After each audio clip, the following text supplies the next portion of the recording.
La naissance de l'âge industriel. Comment l'Europe est-elle transformée durant le XIXe siècle? La révolution industrielle. En 1769, James Watt perfectionne la machine à vapeur et la rend efficace pour un usage productif. Cette innovation britannique profite au Royaume-Uni, qui dès la deuxième moitié du XVIIIe siècle voit sa production augmenter et se transformer. Les modifications des secteurs économiques y sont particulièrement rapides, d'où l'usage du terme de révolution. Ensuite, dans la première moitié du XIXe siècle, le phénomène de développement de l'industrie se propage à l'Europe. On parle d'industrialisation.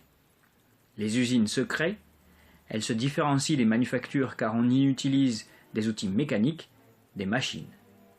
Ce phénomène d'industrialisation se caractérise également par différents éléments. D'une part, le travail est réparti entre plusieurs personnes qui se spécialisent. C'est la division du travail. D'autre part, les usines nécessitent de nombreux employés, ce qui existait déjà dans les manufactures, qui étaient toutefois moins nombreuses.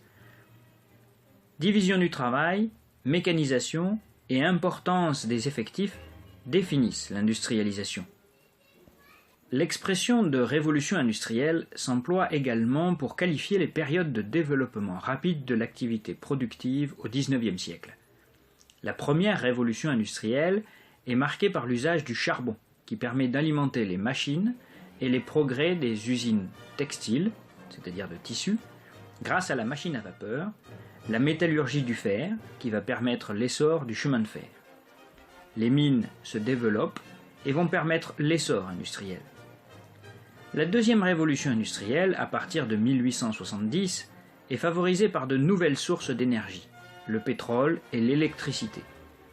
Elle s'appuie sur le moteur à explosion et les progrès de la métallurgie de l'acier, ou sidérurgie, et de l'aluminium. De nouveaux modes de transport peuvent alors se développer, l'automobile ou l'avion. Même si les crises économiques existent, la finance et les banques jouent un rôle de plus en plus important, car les machines, les investissements, la recherche scientifique et technique, la recherche de débouchés, c'est-à-dire de nouveaux lieux de vente, sont favorisés par le mouvement colonial de ce siècle et les transports maritimes qui s'accroissent. Où cela se passe-t-il? La France, la Belgique et le nord de l'Italie s'industrialisent à partir des années 1820. L'Allemagne et les États-Unis au milieu du siècle. Et après 1870, c'est au tour du Japon, puis de la Russie dans une moindre mesure.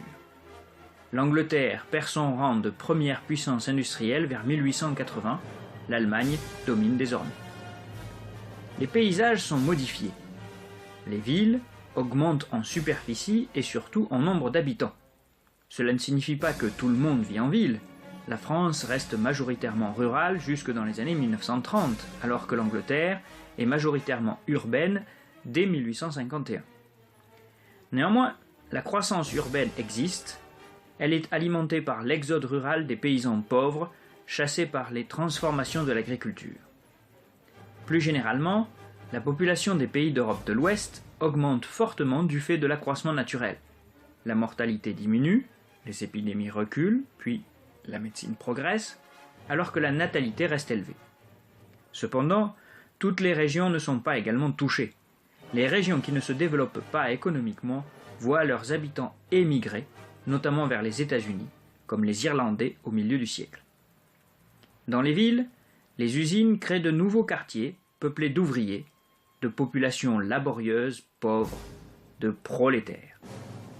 Les gares et leurs trains sont l'objet d'une curiosité nouvelle. Zola, par exemple, en fait le décor pour La Bête humaine. Les cheminées des hauts fourneaux ou des usines, les locomotives crachent une fumée noire qui recouvre parfois les cités et montre déjà les atteintes à l'environnement et à la santé. La transformation de la société. Un nouveau monde ouvrier se développe donc. Les conditions de vie et de travail sont particulièrement difficiles et dures jusqu'au milieu du XIXe siècle. Les journées de travail sont interminables, les salaires faibles et les contrats de travail inexistants. La misère n'est jamais très loin. Ces conditions expliquent les révoltes ouvrières, notamment celle de juin 1848 en France. Elles font prendre conscience au gouvernement qu'il faut agir pour maintenir l'ordre public.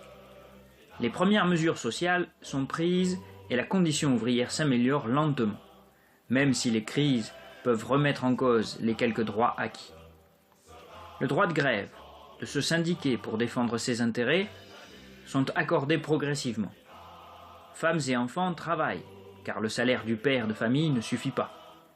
Les maladies, les accidents peuvent de nouveau plonger les familles dans la misère.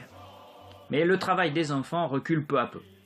Loi Guizot sur les écoles de garçons, Joubert sur l'interdiction du travail des enfants, qu'entérinent les lois Ferry de 1881-82. L'industrialisation marque la victoire de la grande bourgeoisie, les négociants que nous avions déjà vus, les patrons d'usines et les banquiers. Ils vivent dans de grands appartements, ont de nombreux domestiques et aiment étaler leurs richesses auprès des autres familles bourgeoises avec lesquelles ils nouent des alliances matrimoniales, c'est-à-dire des mariages. De plus, leur importance politique croît. Ils défendent leurs intérêts contre l'intervention de l'État dans les affaires économiques. Entre ces deux classes sociales apparaissent les classes moyennes, ou la petite bourgeoisie comme on l'appelle plutôt alors.